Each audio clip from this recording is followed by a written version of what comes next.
Intervention par féliciter tous les laboratoires qui ont candidaté. En effet, ce n'est pas facile de faire de la recherche dans les conditions-là que nous voyons, dans ces conditions. Et la recherche, c'est le moteur de développement de toute nation. Les grandes puissances ont compris très tôt et se sont engagés. Ce sont les Africains qui traînent encore le pas. Et la recherche est la deuxième mission qui est assignée à l'université. Mais depuis sa création, nous faisons la recherche. Mais est-ce qu'on en profite? La recherche que nous faisons, pour que ça profite à nous-mêmes, à la communauté, à la société et à notre pays, il faut nécessairement aller à la valorisation et la valorisation complète. Mais qu'est-ce que nous constatons ici? Notre recherche, pour la valoriser, ça s'arrête seulement à nos participations aux manifestations scientifiques et les publications. Les publications parce que nous en avons besoin pour nous inscrire sur les différentes listes du Conseil africain Maghreb pour l'enseignement supérieur. Mais les conditions ne sont pas réunies.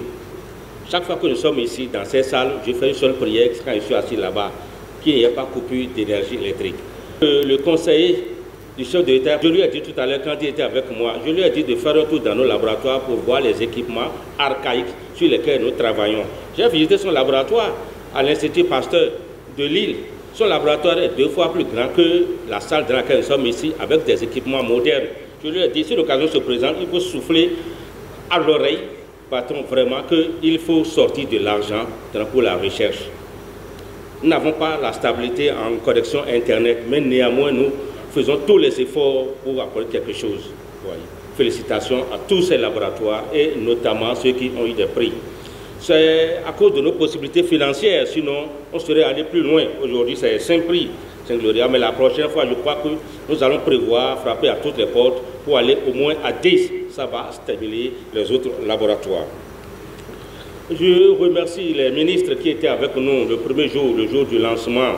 Au moins, ils se sont déplacés malgré leurs occupations pour être à nos côtés. Le vice-directeur chargé de la recherche universitaire et toute son équipe, recevez mes remerciements, ma profonde gratitude. Vous avez fait de beau travail. Je remercie aussi le public, vous qui avez été actifs pour être à nos côtés, chers étudiants. Merci de venir nous soutenir.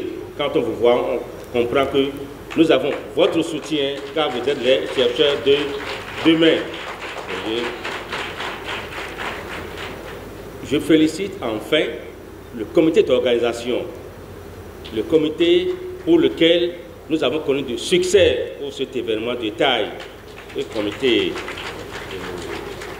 bravo à eux parce qu'on l'a rencontré une seule fois. Le comité était venu pour des préoccupations, on a échangé. Donc le comité s'est mis au travail, subitement on a connu ce que je ne veux plus répéter ici.